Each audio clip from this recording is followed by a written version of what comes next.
Did Karl Marx write about the devil? Part 6.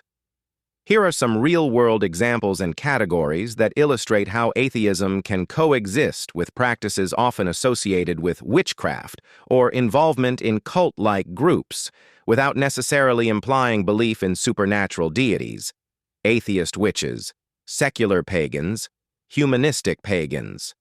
This is a well-established and growing segment within modern paganism. These individuals and communities explicitly state that they do not believe in literal gods or supernatural forces, but they engage in practices commonly associated with witchcraft or paganism for various reasons: psychological and self-help. Many use rituals, spell work, meditation, and connection to nature as tools for personal growth, self-empowerment, emotional regulation, and psychological well-being. The magic is seen as a way to focus intention, leverage the power of the mind, like the placebo effect, or create meaningful symbolic experiences. Real examples.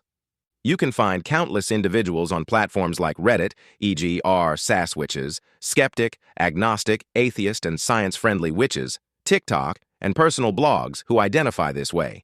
They often share their personal practices, which might include celebrating the wheel of the year, solstices, equinoxes, as natural cycles, working with herbs for their known properties, or creating altars as focal points for reflection rather than worship. Connection to nature and environmentalism. For many, the practices are about fostering a deep, respectful, and reciprocal relationship with the earth and its ecosystems, often informed by scientific understanding. They might view nature itself as a powerful, awe-inspiring force, but not a deified one.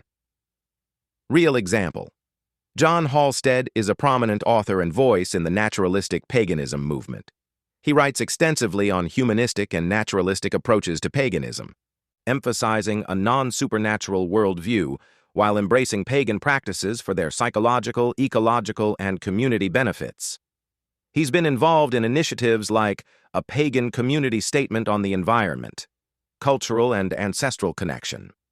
Some are drawn to the aesthetic, historical, or cultural aspects of witchcraft and pagan traditions, finding meaning in ancestral practices or folkloric elements without a literal belief in their supernatural underpinnings.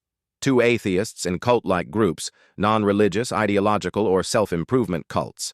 This category is more sensitive, as cult is often a pejorative term. However, sociologically, a cult is defined by characteristics like high levels of control over members, charismatic leadership, isolation, and often exploitative practices, regardless of whether a deity is involved.